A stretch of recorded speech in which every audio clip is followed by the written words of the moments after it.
orientarse, estar orientado. Etimológicamente viene de oriente, hacia allá, el este. ¿Por qué esta predilección de un punto cardinal? Si alguien se pierde, decimos que está desorientado, nunca que está occidentalizado. Jamás escuché que nadie dijera estoy australizado o septentrionado. Siempre la referencia de orientación tiene que ver con el este. ¿Qué es lo que diferencia a este punto cardinal de los otros tres? Fundamentalmente que por allá, por el este, sale el sol. El sol nos da luz y nos da calor. El sol es fundamental para la vida en nuestro planeta. Si ustedes se fijan en cualquier informe meteorológico, cuando va a haber un día de sol, se dice que va a haber buen tiempo. Si va a estar nublado, es que el tiempo va a estar feo. A mí me gustan los días nublados. Pero sin embargo, los días de sol me ponen de un estúpido buen humor.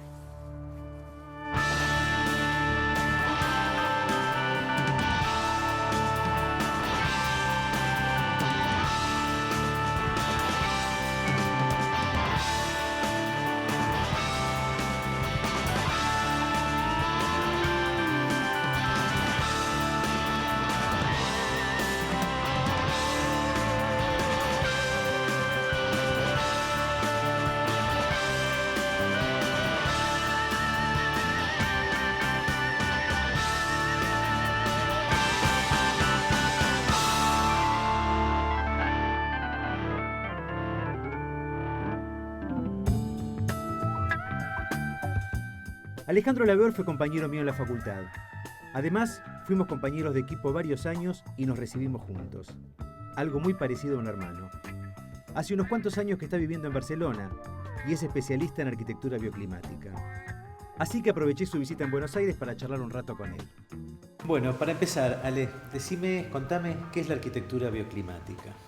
Y mira, la arquitectura bioclimática es un poco la arquitectura que tiene en cuenta las condiciones del clima del lugar donde se va a emplazar un edificio, una vivienda, el objeto arquitectónico que estemos proyectando y la relación entre esas condiciones climáticas y las condiciones de confort o las necesidades de confort propias del ser humano, ¿no? Y de alguna manera trate de articular esas dos necesidades y producir una respuesta arquitectónica que resuelva esos dos inputs, digamos, y utilizando el mínimo de energía posible.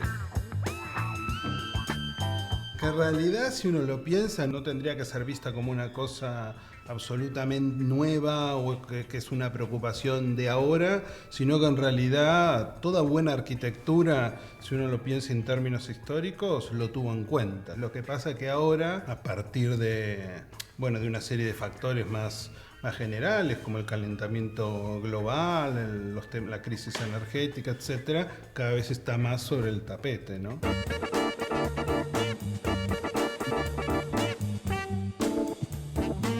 ¿Qué importancia tiene la orientación de una vivienda? Para esta aproximación, digamos, como hacia la arquitectura bioclimática, el tema de la orientación es uno como de los factores clave a tener en cuenta, porque digamos, como uno de los recursos básicos que tiene esta aproximación es la utilización de la energía solar, ¿no?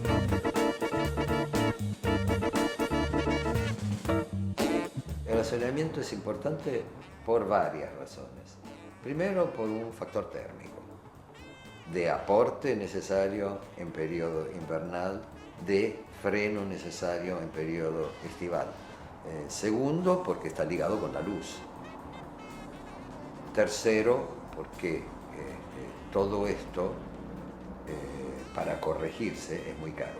Corregir el calor de una ventana mal puesta, la cantidad del aporte térmico que recibe un ámbito, para decirlo correctamente, por una ventana mal puesta, cuesta muchísimo y en algunos casos no cuesta, es imposible. O sea, no se puede eliminar la radiación y esto es muy difícil hacérselo entender a la gente, ¿no? Yo pongo el aire acondicionado. No tiene nada que ver. La temperatura del aire nada tiene que ver con la radiación y con el efecto que produce sobre las personas y hasta los perros. La radiación, ¿no? Esto hay que relacionarlo con, digamos, las actividades que se van a desarrollar en ese edificio, digamos, para qué va a estar destinado, porque si no, digamos, todo este tema, quizá hasta podemos generar un efecto contrario al que estamos buscando si nosotros pretendemos hacer, por ejemplo, hacer alguna estrategia de captación solar para un edificio de oficinas, por ejemplo, que es ya de por sí los edificios terciarios son grandes generadores de calor, y entonces lo que no necesitamos es agregar más radiación, por ejemplo. Entonces, se trata de un balance entre toda una serie de factores, ¿no?, que hay que tener en cuenta. Los edificios de oficinas son particularmente críticos. Grandes torres vidriadas hacen que los empleados se achicharren y recurran al aire acondicionado. Alto consumo de energía. Existe una alternativa. Es hacer una fachada doble, un doble ventanamiento separado por una cámara de aire de unos 20 centímetros que permite que el aire circule, o sea, que el edificio respire.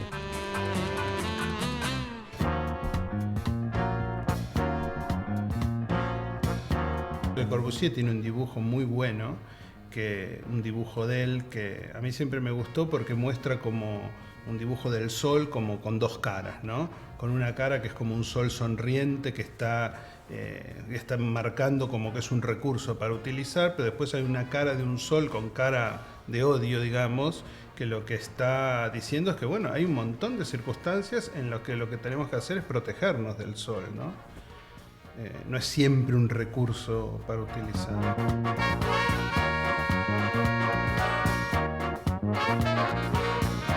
Particularmente es interesante en la Argentina digamos, como esta aproximación hacia una arquitectura bioclimática o sostenible, digamos, porque también tenemos que considerar que la Argentina tiene un desarrollo, digamos, es un país muy grande donde tiene un montón de condiciones climáticas muy diferentes entre sí, ¿no? La Argentina es el tercer país del mundo en su desarrollo, digamos, en latitud, ¿no es cierto? Solamente Brasil y Chile tienen más desarrollo en latitud que la Argentina.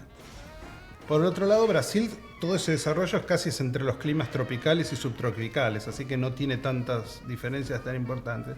Pero la Argentina sí, la Argentina desde Ushuaia hasta La Quiaca tiene, digamos, un desarrollo, creo que son como unos 5.000 kilómetros, una cosa así, donde va pasando por una cantidad de situaciones climáticas muy diferentes que hacen que si uno va a proyectar, digamos, uno no puede hacer un proyecto universal que sea válido para toda la Argentina.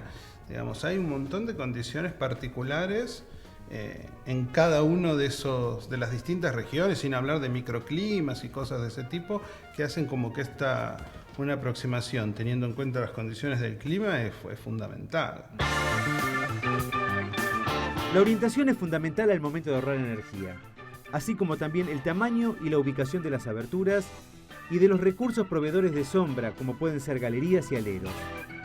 Con unos gráficos que parecen complejos pero son de fácil utilización, se puede calcular exactamente hasta dónde va a entrar el sol y el tamaño que debe tener la ventana y el alero para proteger del sol en verano y dejar que entre en invierno. Veamos qué nos dice Giancarlo Pupo de las orientaciones. Hay orientaciones que son, diría, para ciertos ambientes indiferentes. Yo digo que el sol en una cocina, en algunos casos inclusive, es contraproducente. No se ve la llama del gas, no se ven las cosas bien, se trabaja con un salto lumínico que no ayuda. Una cocina necesita una iluminación más tamizada. Por supuesto que el aporte térmico durante el invierno sería beneficioso, pero son más las contras que las ventajas, porque resulta que si está bien armado y no tiene sol en verano se cocina mucho mejor y se trabaja mucho mejor sobre el plano de trabajo que no en invierno. De modo que hay algunos ambientes que no, pero la mayoría de los ambientes yo creo que se beneficia muchísimo con la entrada de sol controlada, porque baja una cantidad de consumo. Yo de hecho Aquí vengo a la mañana cuando hay sol, abro esas ventanas y tamizo para que no me arruine los colores y las cosas. Pero basta una pequeña tela interna y resuelto. Cuando entró no sale. La radiación que entró no sale. Entonces, para una vivienda situada en el hemisferio sur, digamos, lo ideal es situar la superficie de captación, por ejemplo, las ventanas, mirando al norte, porque esa es la manera de utilizar mejor, digamos, de sacar más provecho esta diferencia de altura del sol en invierno y en verano, ¿no? El ángulo que hace el sol durante el verano es mucho más alto, entonces con un alero se puede proteger muy adecuadamente una superficie que esté mirando al norte, mientras que la trayectoria solar del sol, que es más baja durante el invierno, permite tener captación, ¿no?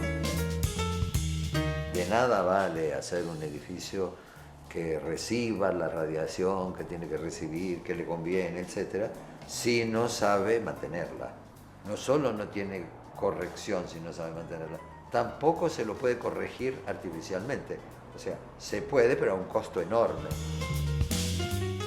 Creo que Net ha sido un maestro en utilizar tubos muy altos, pintados de negro, que producen en unas casas de campo que hizo muy lindas, pero además muy astutas desde ese punto de vista, ¿no?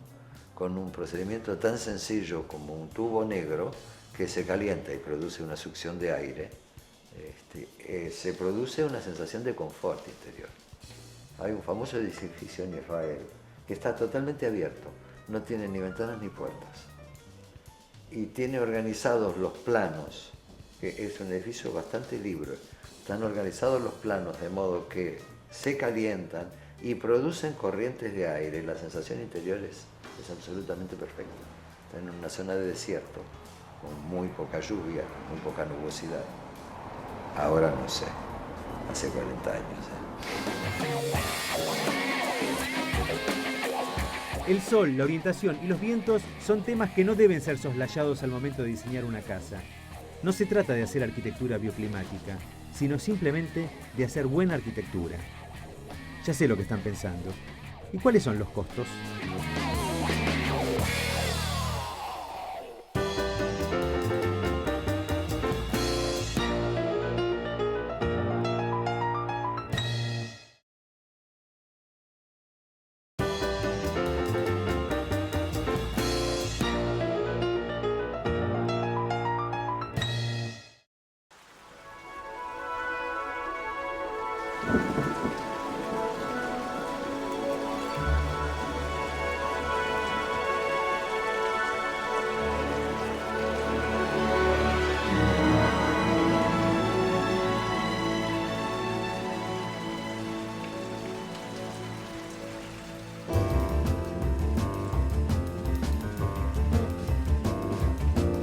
Las variables climáticas son fundamentales. Debemos conocer perfectamente el medio en el cual estamos proyectando, el medio en el que vamos a construir. Veamos qué nos dice el arquitecto Alejandro Labeur respecto a los costos. Hay una especie de mito urbano en cuanto a la arquitectura bioclimática y que tiene que ver con sus costos. Yo leí una vez que podía llegar a ser un 30% más caro construir cumpliendo todos los requisitos, y que si bien esto en defensa de esto, después lo que se dice es que esto se amortiza con el uso, justamente con la reducción de consumo energético. ¿Cómo está esto ahora, este equilibrio? Yo creo que, digamos, no se puede dar como un número así, diciendo es tanto más cara, no es un 20%, un 10%, lo que fuera, porque en realidad en algunos casos te diría que hasta puede ser, hay determinadas soluciones que hasta pueden ser más baratas o pueden ni siquiera influir en el costo. Por ejemplo, una ventana, digamos, una ventana que esté bien orientada puede ser un colector solar y tiene el mismo costo que esa ventana mal orientada que no te está sirviendo para nada. Entonces ahí, digamos, podríamos tener el mismo costo y en un caso tendríamos una solución positiva y en el otro hasta el contrario, significaría una pérdida. O por ejemplo, cómo se dispone la aislación en un muro. Digamos, en realidad el costo es el mismo. Poner, por ejemplo, la parte pesada del muro hacia el interior y la aislación hacia el exterior es lo mismo que ponerlo al revés. Bueno, si nosotros ponemos la aislación por el exterior del muro, vamos a hacer que toda la masa de ese edificio esté en el interior y nos sirva como elemento de acumulación, y en el otro caso lo estaríamos desaprovechando. Entonces muchas veces es un tema de eficiencia, ¿no? De cómo de usar bien los recursos que tenemos. Congratulations on the finest turntable in the world. Antes mencionaste el colector solar. ¿Cómo funciona un colector solar? ¿Qué es un colector solar? Un colector solar es un dispositivo que permite, a partir de la radiación solar, generar agua caliente, ¿no? Para el uso en el que habitualmente le damos al agua caliente, sea para, digamos, para cocción, para calefacción, etcétera, ¿no? Hay muchos tipos de colectores solares, ¿no? Que funcionan de distintas maneras, pero básicamente esa es la función de un colector solar, generar a partir de la radiación solar agua caliente. Y que en realidad es uno de los sistemas ya más probados y es un sistema totalmente eficiente, digamos, como para incorporar a un edificio, ¿no? Incluso en muchos países donde ya la incorporación de colectores solares para generar agua caliente sanitaria ya es una obligación de los códigos de edificación, ¿no? Y aparte no es un sistema caro, en realidad es un sistema muy simple, porque en definitiva la versión más simple de un colector solar es una carcasa de aluminio que tiene unos tubos en el interior con un cristal por delante por el que pasa un fluido que se calienta por radiación solar. Es súper básico el sistema, no tiene nada de alta tecnología ni nada que se le parezca. Después se puede ir sofisticando con tubos de vacío, etcétera, con la idea de mejorar la eficiencia, pero en su versión más simple no es más que eso, y ese fluido se lleva a un intercambiador de calor a partir del cual calienta en un depósito donde hay agua, calienta el agua para usarla como lo usamos habitualmente. Lo que no hay que confundir es un colector solar de este que estamos hablando con, digamos, un panel fotovoltaico, ¿no? Que ese es como otro universo de las posibilidades de la utilización de la radiación solar, que es utilizar un panel para generar energía eléctrica. En ese caso sí que son sistemas más sofisticados, más caros, digamos que no tienen este rendimiento tan probado y tan sencillo como el de un colector solar, ¿no?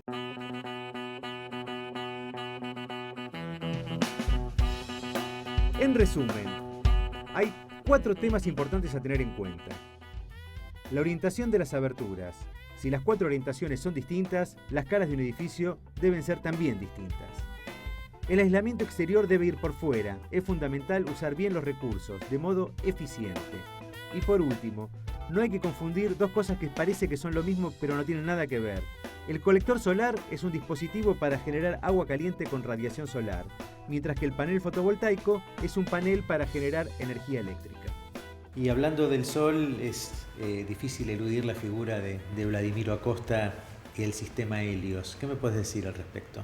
Bueno, Vladimiro Acosta fue, digamos, un pionero en la utilización o en esta aproximación en la Argentina, digamos. El sistema Helios en realidad es un sistema sencillo que consiste en una visera horizontal y en un par de parasoles verticales que él situaba por delante de las viviendas que proyectaba, de manera de, a partir de la diferencia de la trayectoria solar, que es diferente en verano que en invierno, lograba que en sus viviendas tuvieran una excelente captación solar durante el invierno y sin embargo toda la superficie cristalada estuviera protegida durante el verano.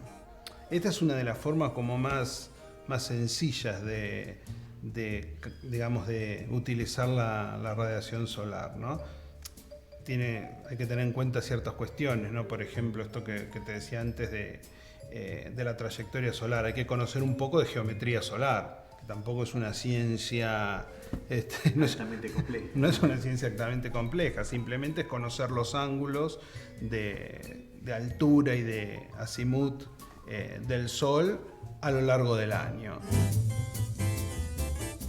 Así como los maestros de la arquitectura moderna, todos de alguna u otra manera tenían en consideración estas cuestiones. Por ejemplo, todo el tema del Brise Soleil en Le Corbusier, y que hablar del regionalismo de Alvar Aalto, o incluso a mí hay un proyecto que me gusta mucho de Wright.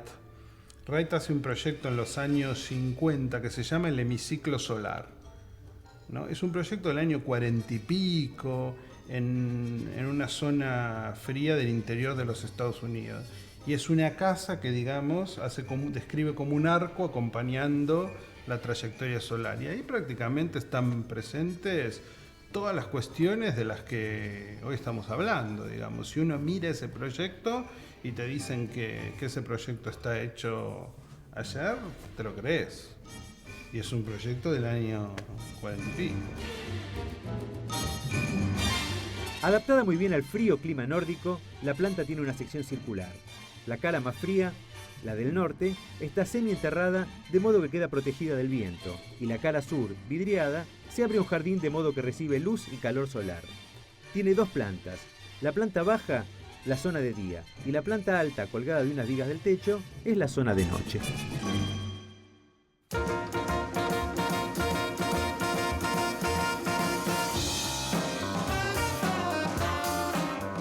Para terminar, ¿cuál es la relación que existe entre la arquitectura sustentable y el ahorro energético?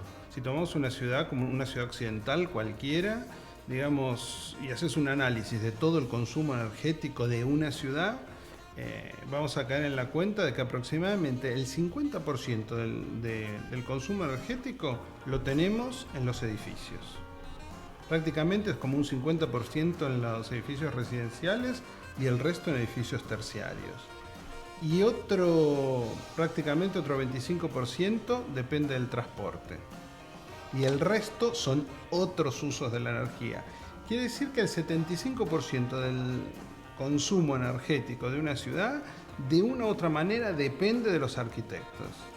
De los planificadores urbanos, de los constructores, digamos, de todo este mundo del que formamos parte, depende del 75% del consumo de una ciudad. Aparte que, digamos, el porcentaje más alto de la población vive en las ciudades, ¿no? Entonces, y esto es una tendencia que se acentúa y que va a seguir en el futuro. Entonces, en la medida que nosotros, tanto a nivel planificación como a nivel construcción, tengamos en cuenta estas cuestiones de consumo energético, es clave. Es una de las formas como de que estos temas realmente se tomen en cuenta, ¿no?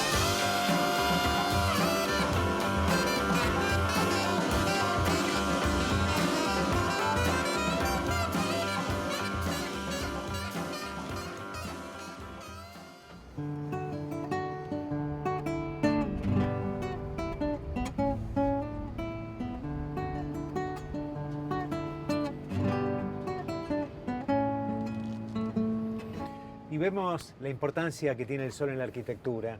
Y cuando digo sol me refiero a la orientación, a cómo está dispuesta una casa respecto a los movimientos del sol. Es importante tener en cuenta los aventanamientos, los parasoles, para saber cómo va a entrar el sol en invierno, cómo va a entrar el sol en verano. La orientación, la ubicación de la casa implica también tener en cuenta el tema de los vientos, tener en cuenta que no solo el paisaje es lo que importa. Muchas veces cuando se hacen las ventanas es solamente pensando en cómo se ve de adentro hacia afuera y no se tiene en cuenta realmente la incidencia del afuera hacia adentro. El sol es fundamental en una buena arquitectura.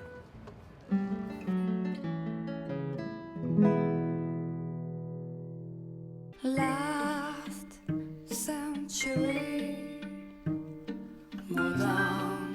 move on, move on. Last century, move on, move on, move on.